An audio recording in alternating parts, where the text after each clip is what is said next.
Welcome to Number One Guitar, a podcast where I discuss with true musicians, true guitar players or musicians, their passion for music, their passion for their instruments, their passion for doing the thing that we love as much as we love to do it. And it is my pleasure to do this inaugural podcast with Mr. Dean Zucchero, bassman extraordinaire, bluesman, Billboard charting artist, overall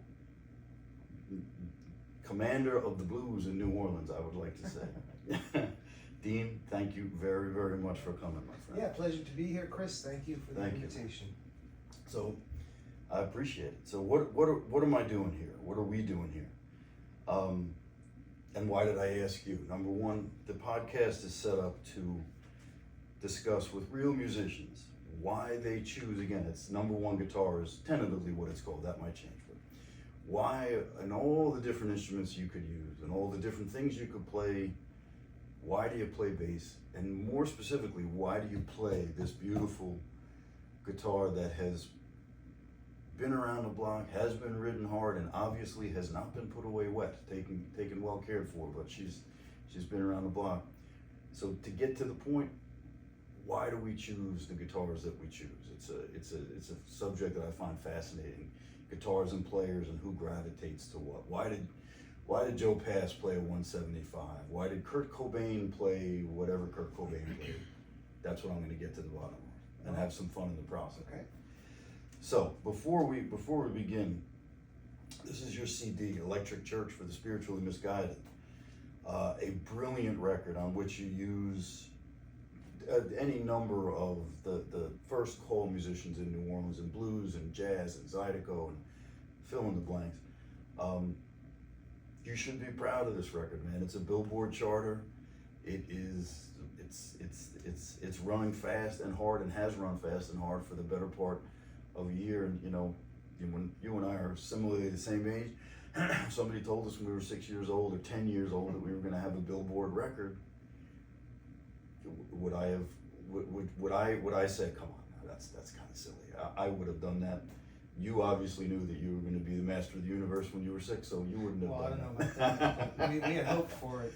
What this record, this is close, near and dear to your heart, man. You also you got your own record company, Pugnacious Records, named after. Well, we'll get there later. I'll ask you who that gentleman is.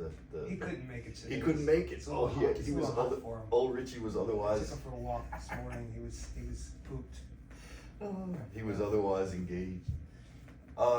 Okay, so the first question is, why the Electric Church? Why in this record? Why the Electric Church for the Spiritually Misguided?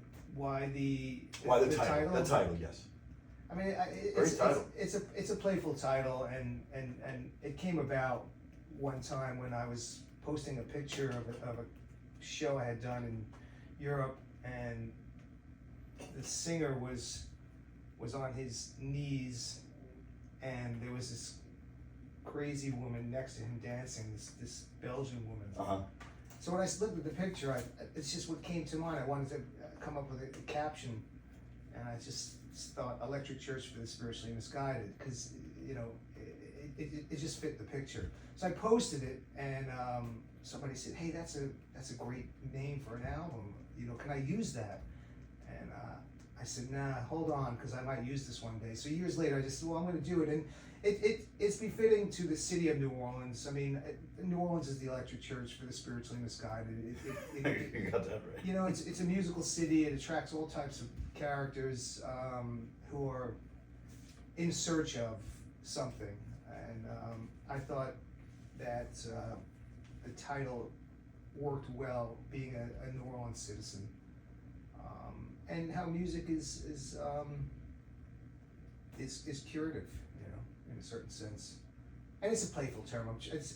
I don't want it to sound pretentious. I'm trying to have fun with it as well. Oh, it is fun. It's a great record. And it's a little spin-off of Hendrix too. He came up with the term Electric Church. Oh, did he? Yeah, it's a concept from the 60s that he used like around 69. So if you let me just amend that for the Spiritually Misguided. Really? He came up with that term about himself, like Electric I'm going Church. to Electric Church? He used the expression in an interview or something, and he called the Band of Gypsies, like this revolving kind of play with various musicians in electric church, how it was somewhat therapeutic. So it was a little bit nod towards Hendrix as well. Yeah, that's fantastic. I never heard of that one, and it is. You were right.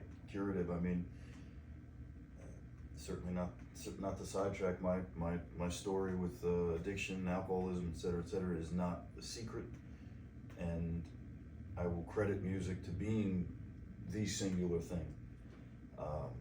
The people that helped me, Right. that's one thing, but the music is the thing that allowed me to do it. That helped me to do it. It gave me something to do. You quit drinking, you got a Sure. whole lot of time on your hands. Yeah.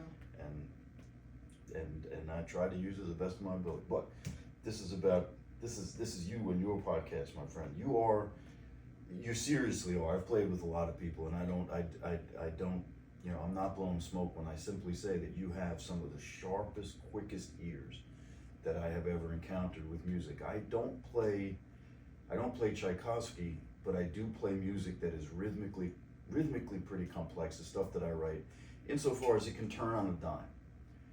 And the times that we've played together, I don't know how the hell you do it. You're there. A lot of times I don't know what I'm going to be doing in 4 bars from where I am. Right. But somewhere you have a predictive ability to get that. That's crazy. And incredibly respectable. I couldn't do that. I couldn't sit down and play with me, personally. I'd be lost. I mean, as a bass player, How'd you do that? As a bass player, I think one of the skills you need to develop is an ability to support and catch on quickly of what's going on and pick up on a chord progression as fast as you can. Because if you can rehearse the song, that's great. But we do a lot of pickup gigs over the years. People don't have time. They just they can't be bothered. They give you the CD and either you learn it or you don't, or they just say come down and we'll wing it. So over the years doing that, I got better at picking up these patterns. There are certain patterns, and then there's little quirks in the song too, and you got to go, okay, they do this a little bit differently. And the more you engage this approach, the better you get at it. It's a little bit of guesswork. It's a little bit of trying to get into the mindset of the songwriter as well, and what makes them tick. And you listen to music a lot. Songs there's patterns to music. I don't mean to turn it into a scientific thing, but just try to go with the flow and read it as best you can. Fair enough, man. You are. And if you're going to be a bass player, that's a skill you need to develop, and you should get good at it, because if you don't have that skill, you're not going to get a lot of work. And I remember watching one time, this was years back, at B.B. King's in New York, and Jimmy Ravina was playing, and he, Mike Merritt was his bass player on the Conan O'Brien show. Mike's a great bass player, and his father was a renowned jazz bass player. So Mike was on stage, and I could tell they didn't rehearse at all, and he was watching Ravino, and he's just picking up these songs. Watching Jimmy Ravino and picking it up. And he was picking this stuff up like that, and I thought, wow, that's impressive. Yeah. And he was really good at it. I just made a mental notice that that's a skill Well, I need to develop. I think, I read once that Segovia, even in his 80s, would practice 7 or 8 hours a day, which I don't know if that's true or not, but I would believe that. And I think that maybe not practice, but being open to learning something is the thing that keeps adult musicians continually growing. Yeah. And you've obviously done that. I mean, I put my time in. There's no doubt. Oh, yeah. I don't practice 8 hours a day anymore. In fact, I put my time in to stay in touch with my instrument. But for me, it's more about resting my hands and relaxation. But you can practice in your head too. You can write in your head. You can come up with progressions and patterns in your brain without using your hands. And then at some point, you apply it to the instruments. So if you're always thinking about music, you're practicing in some way. So yeah, I mean, that goes on all day. Hell yeah. For anyone who's passionate about it, I'm sure, like yourself, you're always thinking of songs and melodies and bass lines and a sequence of notes that I haven't come up with that's not too peculiar, something that's palatable. I'm always thinking about that. A walking line that's something that, I mean, you have your conventions after a while, which becomes your voice. and you rely on that. But you're always, I mean, I'm searching for something different, especially when I'm playing live. And you do it. Consider myself to be a kind of a philosophical player, sometimes to a fault, you know. Not everybody wants that. You got to know when to tune out on that, you know, and just play the parts and be very supportive and practical as a bass player. And then there's moments where you can step out and push, especially in jazz, you know. I mean, especially we're kind of talking about in the jazz and blues realm, and in New Orleans they mold together. They certainly, like in many places, blues is a far more regimented thing than it is in New Orleans. One of the cool things about New Orleans blues is that, just like many things in New Orleans, going to see a band in New Orleans that builds themselves as a blues band, it can be run of the mill. Unfortunately, it can be, you know, the same 1-4-5 progression that all of us have heard 1,000 times, or it could be something very, very different. Right. Like last week, I went to go see you. Your Pugnacious Records has Sean Riley, Right. A brilliant slide guitar player, great lyricist, super cool dude. But I saw you guys last Thursday night at the House of Blues in a very small band context. You, a drummer, and Sean. Sean played very stripped back parts on the guitar, and it was a band that I could have sat and listened to forever. You guys played as a band. You weren't playing parts. And the coolest thing, the coolest thing that I thought about your playing that day was that what was noticeable, because it wasn't noticeable, was your bass playing. Right. And there's Sean's songs. He's the guitar player. He's carrying the melody. But man, you put a bed behind it. You and the drummer lock in. It's a pleasure to listen to you play. And the walking bass lines have been done for 100 years. Yeah, hundreds. And putting your hundreds of years and putting your own spin on it. It's fucking brilliant. It really is. Thank you. I appreciate You're welcome, that. brother. You are, so it brings us to the walking bass line. The name of the podcast, again, I'm pretty sure it's going to be called Number One Guitar, but that may change. When I originally had the idea, it's a guitar podcast. You are a bass guitar player, not a 6-string guitar player. And the question that I have, the reality is that you play bass like a bass player. You do not play like a guitar player. Right. And the musicians in the audience will know exactly what I'm talking about. It's a different approach. You mentioned Hendrix when you were young. You found, obviously, I'm going to assume that you found Hendrix and Clapton and all these other guys that were very popular. I mean, that was kind of my introduction to the blues. I mean, I started with the blues rock of the '60s, the British invasion, Hendrix, the American invasion with Jimi Hendrix. And then over time, I got more into the traditional blues, so yeah. So the question begs itself, when you have Hendrix and Clapton, Santana, huge names, huge fame connected to playing the guitar, why did you not play the guitar? Why did you choose bass? Well, it's a funny story. I mean, there is a story behind it. Fire away. At the end of the day, I think my personality fits the bass better than the guitar. I love guitar. I love it a lot, and I like it hot in my mixes, and I write guitar-oriented music. Mm-hmm. But the bass is a better instrument for me, for my personality, because I can kind of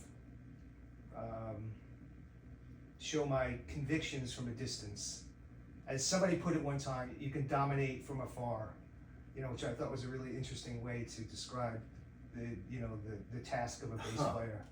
So I like that aspect of it. I like the feel of the bass. I like the strings. I have kind of fat, old Sicilian fingers. So I never feel good on the guitar. It never feels comfortable. I try to play, I can play some chords, but it's just, my fingers are too fat to get between the strings. So the bass feels really good to me. I like the sound of it. And there's a story to it. I'll tell it real quickly. Please. A couple of my friends, I always wanted to play music, and I played clarinet in elementary school, but it wasn't really for me. But my friends, I always fantasized about playing music, and I have a vision of the man sitting in front of me as an 11-year-old pressing buttons on a clarinet. Oh Jesus! Yeah, Sorry, it brother. wasn't I love the clarinet. Woodwind instruments in general are really beautiful sounding. But my best friend started getting into drums, and he excelled pretty quickly. And he had met up with another guy in town who was actually a pretty advanced guitar player. He was the guy. So they were jamming a lot, and I used to watch him, and I was like, man, this is just like magic. So they said, you know, we need a bass player. And I said, well, I can play bass. I said, you can play bass? I didn't know that. I said, no, I can play. He said, well, do you have a bass? I said, no, I don't have a bass. He goes, well, how can you play bass if you don't have a bass? I said, well, I can play. He goes, well, all right, I know a guy on the south side of town who's selling a bass and an amplifier for $35. And I thought, like, okay, that sounds good. You know, so somehow I got $35 from my mother, and we drove. We biked across town, and we bought the bass. I didn't know anything about the bass. You know, I had a bass from my brother. You had no idea, zero. No, I mean, my brother had a bass, and in a Who moment with my friend, we smashed it one night, but I didn't know how to play it. But the sentiment was there.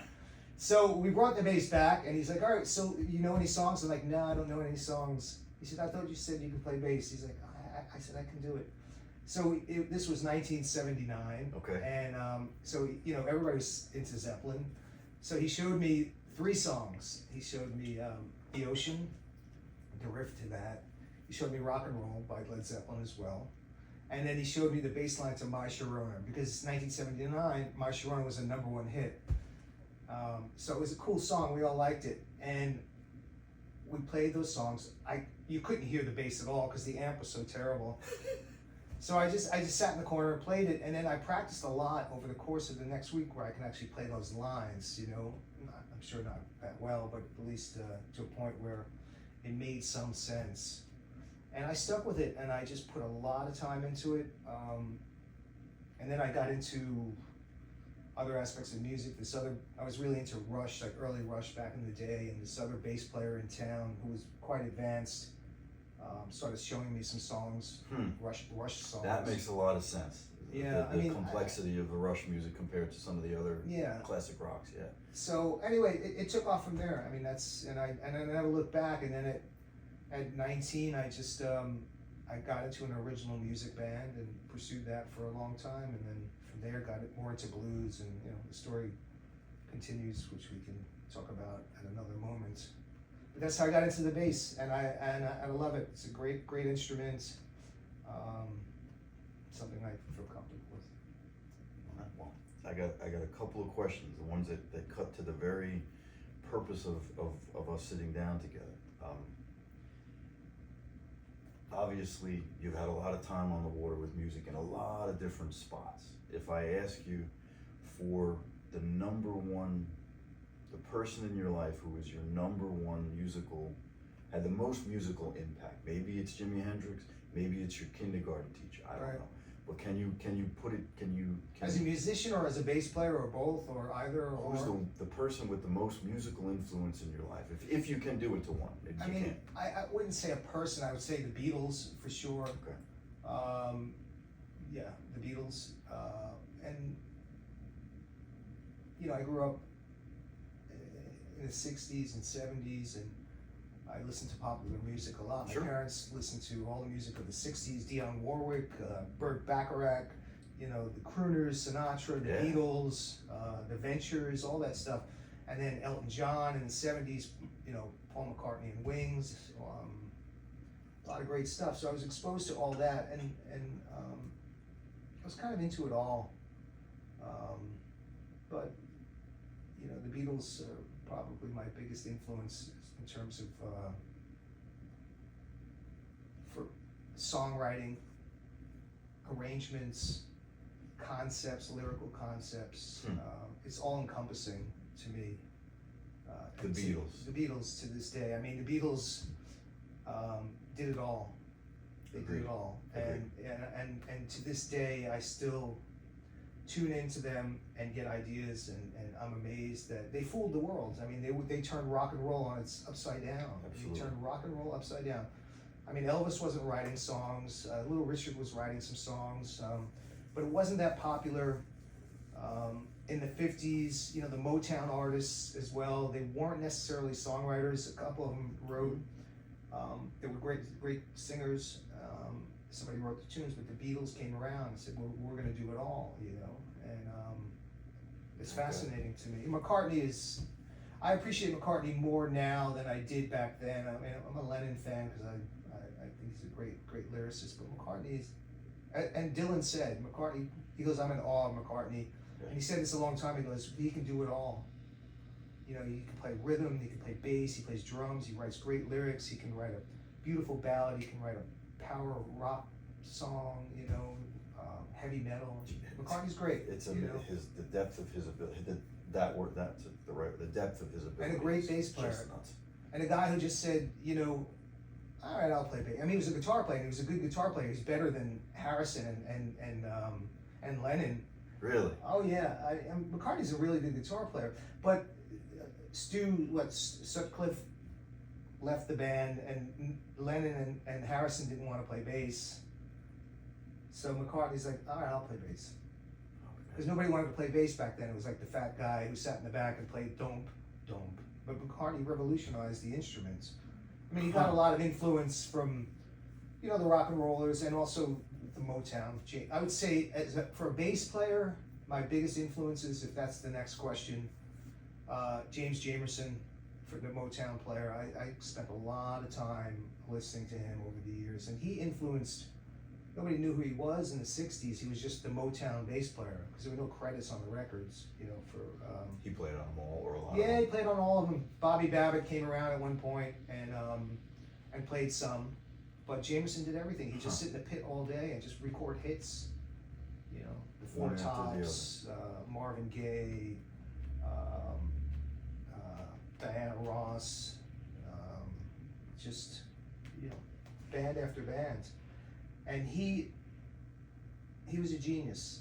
And even Anthony Jackson, who's one of the greatest bass players that ever lived, said Jamerson was a genius. He was doing this stuff on the fly.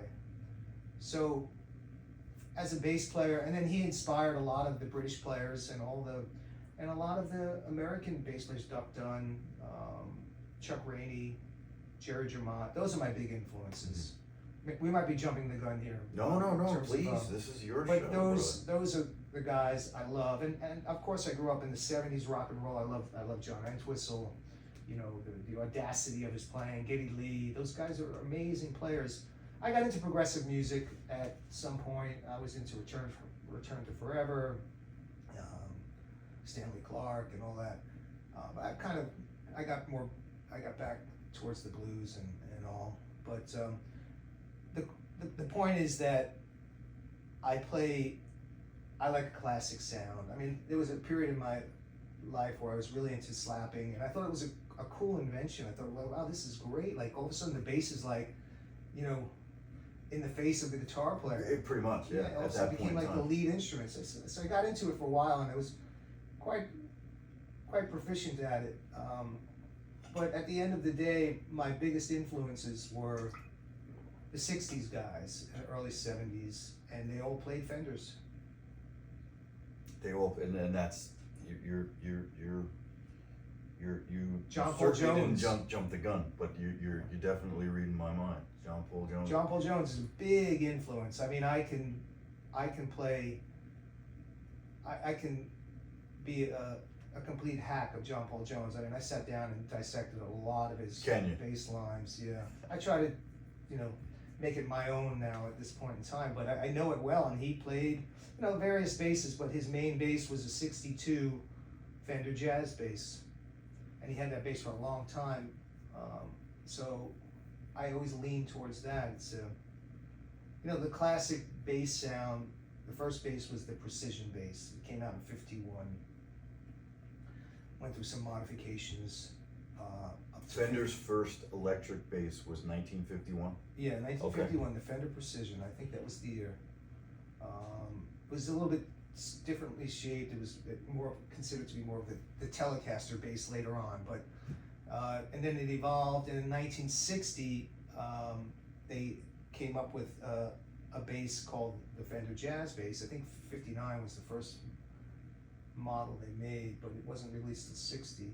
And then it had 2 pickups, which gave it a little more variation in tone. The back pickup gives a little more definition.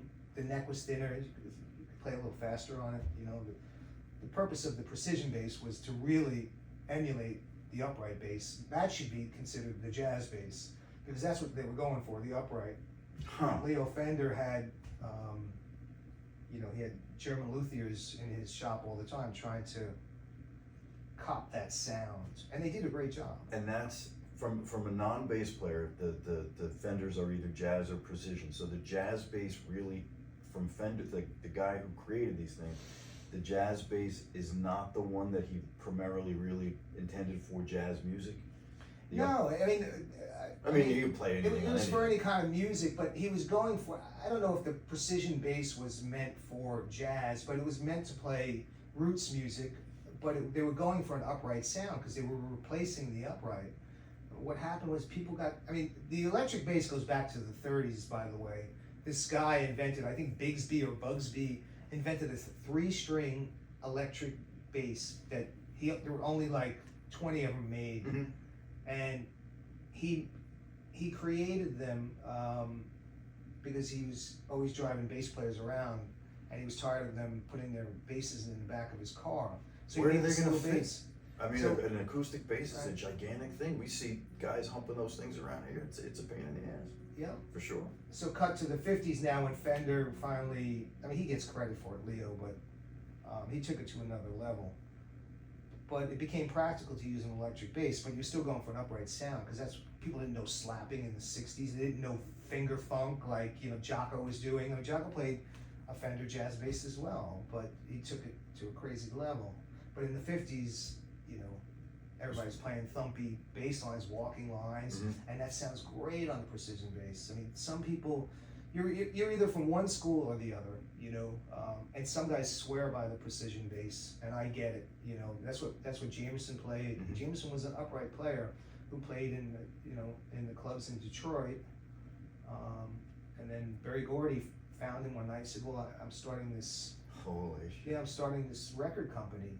I need some musicians." So he brought him in, and that's how it started. But so somebody gave him that bass and said, "Learn how to play this electric bass, because it's going to be it's the wave of the future." And he was like, "All right." Like, he didn't resist. He embraced it, and I don't know at what point he made the transition, like pre-Motown, first session, or post. But there are a couple of tracks he did on upright, I know. So then the 60s came around, and they were looking for a slightly more modern sound, and that's when the jazz bass came in. Huh. I like both, but I like the thinner necks on the jazz bass. I tend to, back in the old days, I would keep both pickups wide open and have a much pointier sound. But now I hardly use the treble pickup. I use just a little bit. I dial it in. And I keep the neck pickup all the way. So I'm kind of going for a P-bass sound with a little more definition, and I dial in the back pickup as the night goes on. If the room is too boomy, Put it to the room. yeah. So I try to capture the best of both. I try to incorporate the best of both worlds. As a listener, certainly not as a musician, but just as a listener, the record, the Electric Church, the bass, it's recorded exceedingly well. It's extremely well done, and the bass is critical and unobtrusive at the same time, and that's a credit to you, man. You're like I said, I cannot say you're a bass player, you're a musician. Somebody asked me, your friend Dean, I wouldn't call you a bass player, I wouldn't say you're a guitar player, I wouldn't say any of that shit. He's a hell of a musician. That is the highest of compliments. So all of the influences and all of music and the love and mom's $35 when you were 9 years old brings us to what we have in front of us here. And the podcast is, again, I'm going to get together with various guys, you very thankfully being the first guy or girl. Why? You can choose. I've been over to your place. You have a number of basses. There's 4 or 5 of them floating around your place. You've played, I would argue, probably hundreds of them in your life, various times. This is the one that you brought over to sit under old Uncle Joe and say, this is it. What makes this guitar, for all the other guitar players, maybe aspiring bass players, there's so much talk about guitars. Like first of all, there's that myth that if I get the right guitar, I'll be better. That's a bunch of horseshit. That's never going to happen. You could play anything. This is from somebody, you know all of these, like the myths. It's not the guitar, it's the player. That's the absolute truth. That being said, you're the player who chose this guitar. Why is it this one? This particular one, this is a 1968. It's kind of it's pre-transition. In 65, Fender sold the company to CBS. So anything before 65 is very sought after, more valuable. Because Fender did a great job. There were no manufacturing cuts. It was the best wiring. They had a slab board, fretboard. It was really nice, early 60s. So they're very sought after. And from a construction standpoint. They're great. And I have a 63, and it really is a beautiful bass. It's outstanding. This bass, and then in '66, Fender made, when CBS fully took over, they made some new appointments to the instrument. They put on binding here. They changed on the neck, the unbound pegs. body, just the neck is bound. The neck. Okay. They changed the tuning pegs from the Kluson tuners to oval tuners, and what else? They put in. This has blocks. Yeah, early 66 has still the dots, but this has the block inlays. Some people don't like it. Some people want the early 60s, and I get it, and I have one, and it's great. It's amazing, but it's so valuable. I record with it, but I don't take it on tour.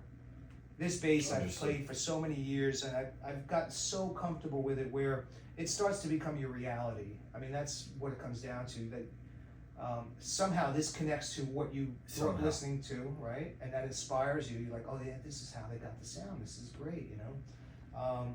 And I've clocked so many hours on this instrument that I like it. I've had some work done on it. It's been refretted. What else? But it's all original, aside from that. And I feel comfortable with the neck. And I have another one that I like a lot. It's a 66 with a slightly thinner neck. It's a little brighter sounding. It records really well. And I use both of those on that record with maybe 1 or 2 other basses, but primarily those two, the 66 jazz bass and the 68. And the 68 is kind of a 66 because they didn't really make much in 67. They used all the parts from the 66. So this still has the oval tuners and the early 60s logo. Late 66, they changed the logo. They changed the... Jesus, Dean. Yeah, you're a historian. Yeah, I mean, no, I understand. I played some Fender basses over the years. I have a small collection. I understand. Anyway, this guy does it right for me, and I can play big rooms. I can play any style with it, jazz, funk. It's great. I go for a traditional sound. I use flat wound strings. I like that Motown sound. I like the Duck Dunn. I like the John Paul Jones. So I use... you are playing flat wounds. Oh, flat wounds. I have a couple of basses. I still like to dial in my John Entwistle, once in a while. So I have a couple of basses with rotor sound, round wounds, and I tear it up on that. But for the most part, this bass records... Do you stand with your legs like as far apart as you can and just... This bass, records well, and I understand it. And that's the most important thing. look, word of advice, we tell ourselves this, but play the same instrument for a long time and connect with it. There's always idiosyncrasies. You have, I mean, you want an instrument with a good neck, a straight neck, as straight as you can. These older instruments are, you know, challenging in that regard, but this neck is really good. The ones I tend to hold on to have pretty straight necks, so it plays great, and it can fill a big room too. Like the 66 is great, but when I play like Tipitinas, I'm lacking a little bit of the bottom that this bass gets. This is a slightly, it's really? just, it's a little heavier, you know, it's a pound heavier, which people don't like. I mean, I don't like it for my back, but I like the sound. It's just, so that's the one, you know. That is certainly not the only purpose, but one of the main purposes is to sit down with real players and find out why they choose what they do, and that's a hell of an explanation. Yeah. I wasn't expecting certain basses when you spoke about Tipitinas. I wasn't expecting certain basses not getting the job done in certain rooms. Right. I figured, like, you know, coming from a guitar player standpoint, the bass is always going to be far lower on the frequency range. I figured, well, the guy makes do with what he's got.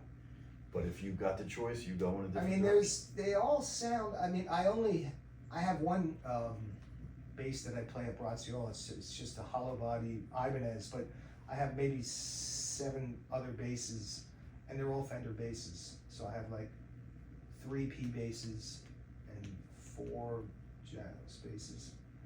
But every time you pick up another jazz bass, it sounds different. I mean, I notice it immediately, and sometimes you're like, wow, this is great, I gotta own this bass, you know, and you start getting nervous, like, all right, how can, you know, shifting monies around in your head, like, how can I pay this thing off? But I've done it so many times that I'm just like, enough. I've fallen on like a few basses that I'm comfortable with, and I rely on that. But there's, you know, people say, why do you buy the same bass over and over? It doesn't stop you from loving guitars, and Yeah, it doesn't it's stop fun. you from buying the same. And it's great. It's fun, and everybody who's listening to this is like, why them. do you have so many guitars? Here we go, my friends. Yeah. Here it goes. Please, we Dean. get to enjoy them. You know, we can make music with them. Some people just buy them and say, you know, they don't play, and that's fine. But it just sits in their closet, and they show their friends, and that's kind of a bummer. We get to play them and make music with them. Yeah, you get to take these things and make music with them. With other people who are in the same like-minded. There's nothing better. For my money, there's nothing better than that. I don't have a new bass. I have a '93. I bought actually traded it. The new one's '93. '93 Precision. I just wanted to have a Precision around. When I came down to New Orleans, I brought just this bass, and it was the only bass I had, and I played 25 gigs a week on this bass. After a few years, I thought, well, let me just get a backup bass in case something goes wrong. I mean, I'm working a lot. So I just bought one of the bass players in the scene was just selling like a Mexican Fender jazz bass, and it had some modifications in it. So I bought it for like $300. It actually played pretty good, but I never used it. I just had it as a backup. Just in case. So then I said, well, let me get a P bass, you know. So I sold that bass, and some guy was selling a '93 Mexican-made Precision bass for $400. I said, well, I'll give you $300. He says, okay, $300. So I just swapped that out, and I had this bass, and I put some work into it. It sounds really good. So that's the newest bass I have. I don't really use it, but if I have to, in a pinch, fly somewhere where I have to put it in stowage, I wouldn't put any of these unless I'm touring with, you know, Lenny Kravitz, and they have a separate plane for the instruments or whatever, however they do it. But I would bring that '93 because it's not worth much. Goes. Yeah, I mean, but I haven't yet. I always bring this bass. This or my '66 when I tour Europe or Australia, and it's becoming more and more difficult now getting these basses on board. I mean, you gotta getting them on the plane. You gotta fight to the death, and and I stand my ground, and I had a tough time the last time going to Australia last year, and it's Are there magic words that you use? yeah, magic words: too valuable and too fragile to put in stowage. Okay. Everybody remember that one? Too fragile, I sure will. too valuable, and you just keep repeating it. And this one flight attendant didn't want to hear it. He was just like, "You got to put this." I said, "I'm not putting it in storage." I said, "Get somebody else to." I said, I came here early. I got on board first so I can find some space, because that's usually the the criteria. As long as there's space, I said, "There's plenty of space." I'm the first person. I said, the person with a bag of socks, they could put that underneath, because there's not, nothing's gonna happen. Okay. So not to get into it, but it got to the point where I just said, we were going back and forth, and then the captain came out, and he said, "What's going on?" I said, very nicely explained to him, and he goes, "Okay." And the steward was still adamant about me not bringing this bass on board, and he gets on the phone for a second, he comes back out, he goes, "Okay, put the bass in the coat closet," because that's where I was going to put it, because sometimes some of the modern planes don't have the wide compartments anymore. They have the shorter ones, and the bass won't fit. But you can put it in a coat closet. So he said, "Put it in the coat closet, shut the door, and I'll take responsibility for it." And I said, "Thank you." And then after at the end of the flight, I went to the FAA rules. I mean, technically, where Barack Obama put this in place, that we're entitled to bring an instrument on board in a soft shell case, provided that there's room. And I showed him the FAA This is the ruling. captain.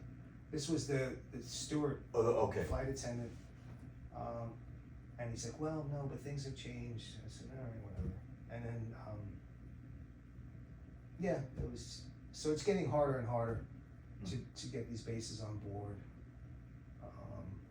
But, we need to have that right, because they're too valuable. Oh, And, God. I mean, I know, We've all seen the pictures. I know a woman who was flying out to California to do a festival last year. She had a nice Les Paul, and they talked her into putting it in gate check it, so it just doesn't go in stowage, it goes underneath. And when she got the instrument, the headstock was broken. So she gets to California to do the show, and she doesn't have a guitar. So I think she borrowed something, but the case in point, and they try to say everything's going to be safe, but there's too many stories, and guitars disappeared too. I mean, I knew a friend who was flying to like somewhere in Uzbekistan or something, and the bass never arrived. The bass disappeared for weeks. It just disappeared. He did get it back, I think. And I told him, "Don't you check that?" No, yeah, that's. Listen up, kids. Don't check the guitars. If you can get around it. Too valuable and too fragile. Too valuable, too fragile. Thank you very much. Sorry to go off on a tangent. No. That's. But it's valuable information. Yeah, it is, because it's important, and it's stressful to, you want your sound. I guess the moral of the story is, I want to have my sound. I don't want to bring an instrument that I don't play at all. I just have as a backup. I want to play the instrument I play, and I want it to arrive there safely, and arrive with me, and not be delayed a day or two later. Because when I get to the festival, I have no instrument, and then I got to play somebody's 6-string, and that's not gonna fly.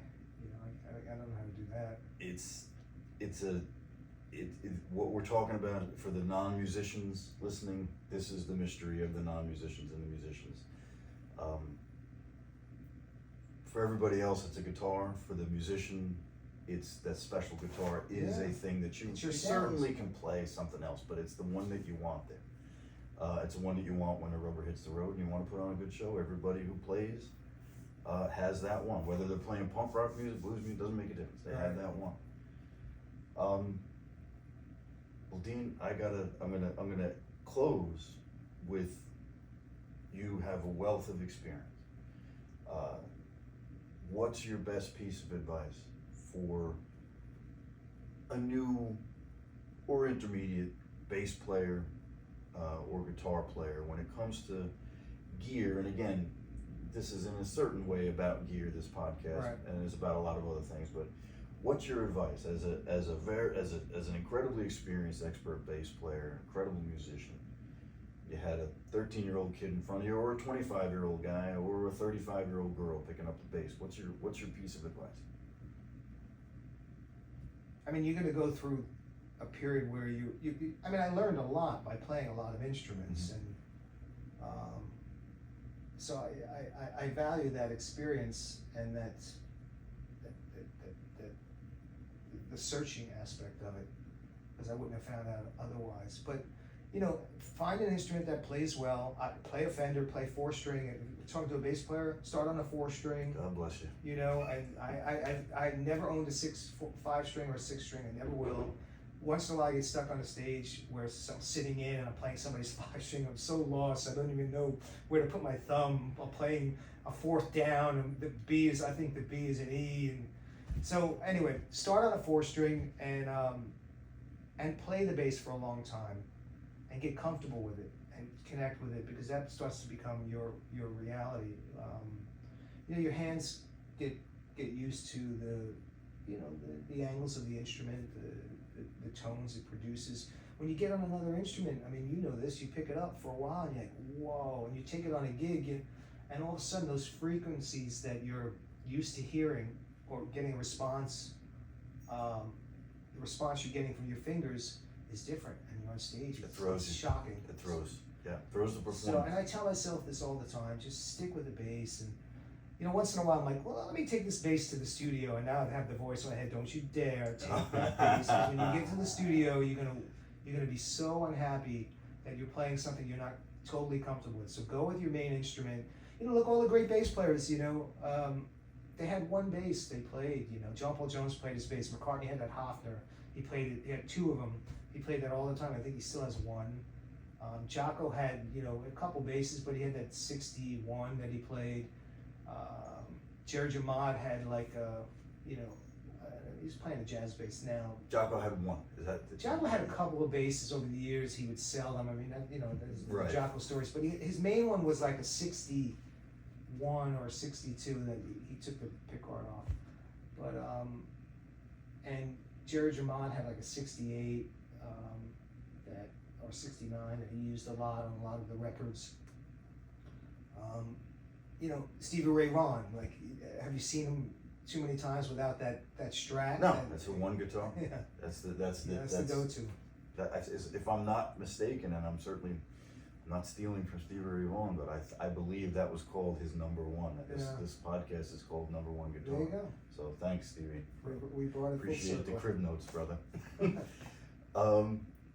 Last question, my friend. First of all, second to last thing, thank you very much for coming. I mean, it's a true pleasure every single time. It's a great idea, great concept. I So learned happy to so be much, part. from sitting down with you. It's just it's brilliant, and I hope everybody else holds something that they can utilize. The musicians out there or the non-musicians, inside baseball stuff you wouldn't know.